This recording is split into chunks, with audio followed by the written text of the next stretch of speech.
ഈശോയിൽ ഏറ്റവും സ്നേഹമുള്ളവരെ, യേശു എന്ന് എവിടെയാണ് ജനിച്ചത്? നിങ്ങൾ ഈ ഒരു ചോദ്യം ഒരു ക്രൈസ്തവനോട് ചോദിച്ചാൽ അവൻ പറയും സാധാരണയായി AD 1 ഡിസംബർ 25-ാം തീയതി ഈശോ ഒരു കാലിത്തൊഴുത്തിൽ ജനിച്ചു എന്ന്. എന്നാൽ വാസ്തവത്തിൽ ഇത് ശരിയാണോ? എന്തുകൊണ്ടാണ് നിങ്ങൾ ഇങ്ങനെ പറയുന്നത് എന്ന് ചോദിച്ചാൽ അവൻ പറയും ഡിസംബർ 25-ാം തീയതിയാണ് ക്രിസ്മസ് ഞങ്ങൾ ആഘോഷിക്കുക. മാത്രവുമല്ല, യേശുവിന് മുമ്പുള്ള സമയം BC, ബിഫോർ ക്രൈസ്റ്റ് എന്നാണ് പറയുക. അപ്പോൾ യേശു ജനിച്ചത് AD 1-ലാണ്, ഡിസംബർ 25-ാം തീയതിയാണ്. എവിടെയാണെന്ന് ചോദിച്ചാൽ കാലിത്തൊഴുത്തിലാണ്. കാരണം ഞങ്ങൾ ക്രിസ്മസിന് പുൽത്തൊട്ടിയും അതുപോലെ തന്നെ ഉണ്ണിസെറ്റും എല്ലാം ഉണ്ടാക്കാറുണ്ട്. ഇങ്ങനെയൊക്കെ ആയിരിക്കും ഒരു സാധാരണ ക്രൈസ്തവന്റെ ഉത്തരം. എന്നാൽ വാസ്തവത്തിൽ ഇത് തെറ്റായ ഒരു കാര്യമാണ്. AD 1 ഡിസംബർ 25-ാം തീയതി കാലിത്തൊഴുത്തിൽ ഈശോ ജനിച്ചതായിട്ട് ഒരു സ്ഥലത്തും പറയുന്നില്ല എന്ന കാര്യം നമ്മൾ ഓർക്കണം. പിന്നെ എന്താണ് വാസ്തവം? പ്രിയമുള്ളവരെ, ഈ ADയും BCയും എല്ലാം വേർതിരിക്കുന്നത് AD 525-ലാണ്. 525 ADയില് അന്ന് കാലത്തെ ഒരു സന്യാസിയായിരുന്ന ഡയനീഷ്യസ് എന്ന വ്യക്തിയാണ് ഈ ചരിത്രത്തെ യേശുവിന് മുൻപും യേശുവിന് ശേഷവും എന്ന രീതിയിൽ ADയും BCയുമായി തരംതിരിക്കുക. എന്നാൽ ഇദ്ദേഹത്തിന്റെ അക്കാലത്തെ സമയമനുസരിച്ച് കണക്ക് കൂട്ടിയപ്പോൾ ചെറിയ തെറ്റുകൾ സംഭവിച്ചതിന്റെ ഫലമായിട്ടാണ് നമ്മൾ ചിന്തിക്കുന്നത് ഇന്നത്തെ രീതിയിൽ AD എന്ന് പറഞ്ഞു കഴിഞ്ഞാൽ യേശു ജനിച്ചു, അതിനുശേഷം BC എന്ന് പറഞ്ഞാൽ ബിഫോർ ക്രൈസ്റ്റ് അല്ലെങ്കിൽ യേശുവിന്റെ ജനനത്തിന് മുൻപ് എന്നത്. എന്നാൽ വാസ്തവത്തില് വചനപ്രകാരം നമ്മൾ കൃത്യമായിട്ട് മനസ്സിലാക്കാൻ ആഗ്രഹിക്കുകയാണ് യേശു എന്ന്, എവിടെ, എപ്പോൾ ജനിച്ചു എന്ന്. ഈശോയുടെ ജനനത്തെ കുറിച്ച് പറയുമ്പോൾ ബൈബിള് പറയുന്ന ഒരു കാര്യമാണ് അഗസ്റ്റ് സീസറിന്റെ ഭരണകാലത്ത് ആണ് ഈശോ ജനിക്കുക എന്നുള്ളത്. അഗസ്റ്റ് സീസറിന്റെ ഭരണകാലം BC 27 മുതൽ AD 14 വരെയുള്ള കാലഘട്ടമായിരുന്നു. അപ്പോൾ BC 27-നും AD 14-നും ഇടയിലുള്ള കാലഘട്ടത്തിലാണ് യേശു ജനിച്ചതെന്ന് അതിൽ തന്നെ വ്യക്തമായി. വീണ്ടും വചനം പറയുന്നു യേശുവിന്റെ സമയത്ത് ഹെറോദേസ് ആയിരുന്നു യൂദയായിലെ ഭരണാധികാരി. അക്കാലത്ത് ഹെറോദേസ് കുഞ്ഞുങ്ങളെല്ലാം വധിക്കാനുള്ള ശ്രമം നടത്തി എന്നെല്ലാം വചനത്തിൽ നമുക്ക് കാണാൻ സാധിക്കും. ഹെറോദേസിന്റെ ഭരണകാലം BC 4 വരെയായിരുന്നു. BC 4 മാർച്ച് മാസത്തിലാണ് ഹെറോദേസ് രാജാവ് മരിക്കുക എന്ന് ചരിത്ര പുസ്തകങ്ങളിൽ വളരെ വ്യക്തമായിട്ട് പറഞ്ഞിട്ടുണ്ട്. അപ്പോൾ യേശു ജനിച്ച കാലഘട്ടം എന്ന് പറയുന്നത് BC 4-ന് മുൻപാണ്. ഇതാണ് യേശുവിന്റെ ജനനത്തെ കുറിച്ച് നമുക്ക് മനസ്സിലാക്കാൻ സാധിക്കുന്നത്. പക്ഷെ ഇതോടൊപ്പം തന്നെ നമ്മൾ ഓർത്തിരിക്കേണ്ട മറ്റൊരു കാര്യമാണ് യേശുവിന്റെ പരസ്യ ജീവിതത്തെ കുറിച്ച് വചനം എന്താണ് പറയുക. യേശുവിന്റെ പരസ്യ ജീവിതത്തെ കുറിച്ച് ലൂക്കായുടെ സുവിശേഷം 3-ാം അധ്യായം തുടങ്ങുന്നത് തന്നെ ഇങ്ങനെയാണ്. തിബേരിയോസ് സീസറിന്റെ 15-ാം വർഷമാണ് ഈശോ സുവിശേഷ പ്രഘോഷണം ആരംഭിച്ചത്.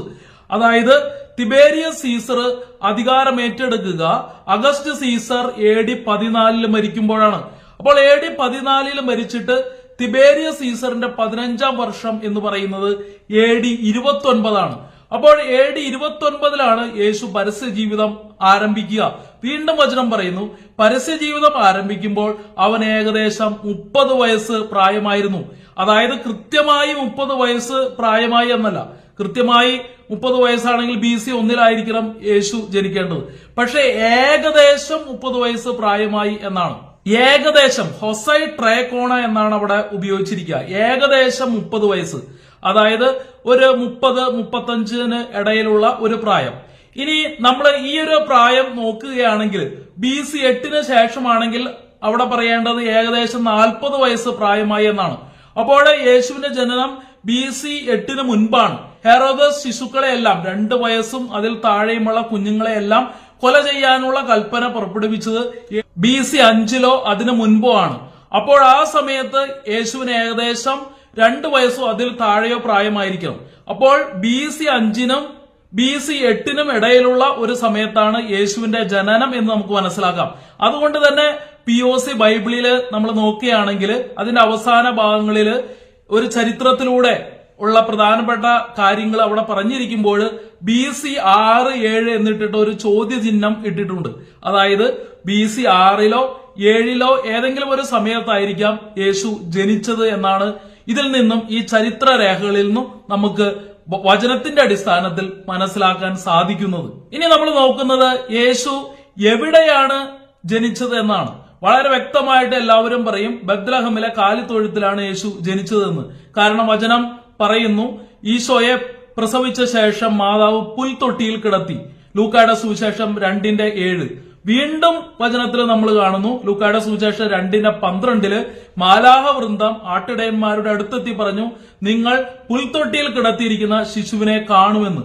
വീണ്ടും ലൂക്കായുടെ സുവിശേഷം 2:16 മൂന്നാമതായിട്ട് നമ്മൾ കാണുന്നുണ്ട്, ഇടയന്മാർ അടുത്തെത്തി അവിടെ മാതാവിനെയും പുൽത്തൊട്ടിയിൽ കിടത്തിയിരിക്കുന്ന യേശുവിനെയും കണ്ടുവെന്ന്. അങ്ങനെ 3 പ്രാവശ്യം ലൂക്കായുടെ സുവിശേഷത്തിൽ ആവർത്തിച്ചു പറയുന്നു ഈശോയെ പുൽത്തൊട്ടിയിലാണ് കിടത്തിയത് എന്ന്. മാത്രവുമല്ല, ലൂക്ക സുവിശേഷം എഴുതുമ്പോൾ തന്നെ ലൂക്കായുടെ സുവിശേഷം 1:3 പറയുന്നു, തെയോഫിലോസെ, ഈ സംഭവങ്ങളെല്ലാം ഞാൻ സൂക്ഷ്മമായി പഠിച്ചതിന് ശേഷം ക്രമമായാണ് നിനക്ക് എഴുതുന്നത് എന്ന്.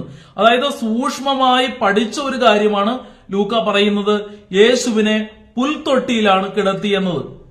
അപ്പോൾ പുൽത്തൊട്ടി എന്ന് പറയുന്നത് നമ്മൾ മലയാളത്തിലാണ്, അല്ലെങ്കിൽ മലയാളം ബൈബിളിലാണ് പുൽത്തൊട്ടി എന്ന് പറയുന്നത്. അതിന്റെ യഥാർത്ഥ ഗ്രീക്കില്, യഥാർത്ഥ ബൈബിളില് പറയുന്നത് ഫാറ്റിനെ എന്ന പദമാണ്. ഈ ഫാറ്റിനെ എന്ന പദത്തിന് കേവലം പുൽത്തൊട്ടി എന്ന് മാത്രമല്ല അർത്ഥം. ഇതിന് 2 അർത്ഥങ്ങളാണ്. ഒരർത്ഥം കന്നുകാലികളെ കെട്ടുന്ന സ്ഥലം എന്നാണ്. മറ്റൊരർത്ഥമാണ് പുൽത്തൊട്ടി അല്ലെങ്കിൽ കന്നുകാലികൾക്കുള്ള ഭക്ഷണം കൊടുക്കുന്ന സ്ഥലം എന്ന പേരിൽ. അപ്പോൾ അതുകൊണ്ട് തന്നെ യേശുവിനെ എവിടെയാണ് പ്രസവിച്ചത് എന്നുള്ളതിന് ചിലർ പറയും തൊഴുത്തിലാണ് പ്രസവിച്ചത്, ചിലർ പറയും അതല്ല ഗുഹയിലാണ് പ്രസവിച്ചത് എന്നെല്ലാം.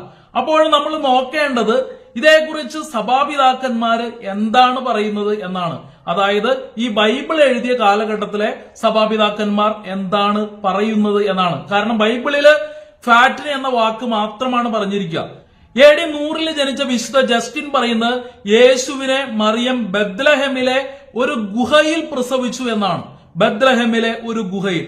ഇതേ കാര്യം തന്നെയാണ് AD 180 ജനിച്ച സഭാപിതാവായ ഒരിജിനും പറയുന്നത്. അദ്ദേഹവും പറയുന്നു യേശുവിനെ ഗുഹയിലാണ് മറിയം പ്രസവിച്ചത് എന്ന്. വീണ്ടും നമ്മൾ നോക്കിക്കഴിഞ്ഞാൽ സഭാപിതാവായ വിശുദ്ധ ജെറോം പറയുന്നതും യേശു ഗുഹയിലാണ് ജനിച്ചത് എന്നാണ്.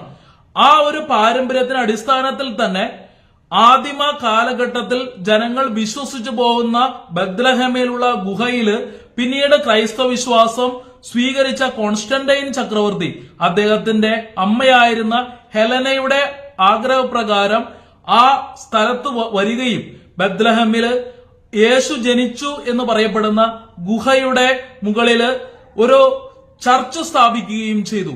ആ പള്ളിയാണ് ജനനത്തിന്റെ ബസിലിക്ക അല്ലെങ്കിൽ നേറ്റിവിറ്റി ബസിലിക്ക എന്ന പേരിൽ അറിയപ്പെടുക. ഇന്നും വിശുദ്ധനാട് തീർത്ഥാടനം ചെയ്യുന്നവര് ബത്ലഹേമിലെ ഈ നേറ്റിവിറ്റി ബസിലിക്കയിൽ പോയി യേശു ജനിച്ചു എന്ന് പറയുന്ന ആ ഗുഹയുടെ അവിടെ പോയി പ്രാർത്ഥിക്കാറുണ്ട്. അതോടൊപ്പം തന്നെ സാധാരണ പുൽക്കൂടിൽ നമ്മൾ കണ്ടിട്ടുള്ളതാണ് കാളയുടെയും കഴുതയുടെയും എല്ലാ രൂപങ്ങൾ. ഇത് എന്തുകൊണ്ടാണ്? അല്ലെങ്കിൽ യേശുവിന്റെ ജനന സമയത്ത് അവിടെ ഒരു കാളയും കഴുതയും ഉണ്ടായിരുന്നോ?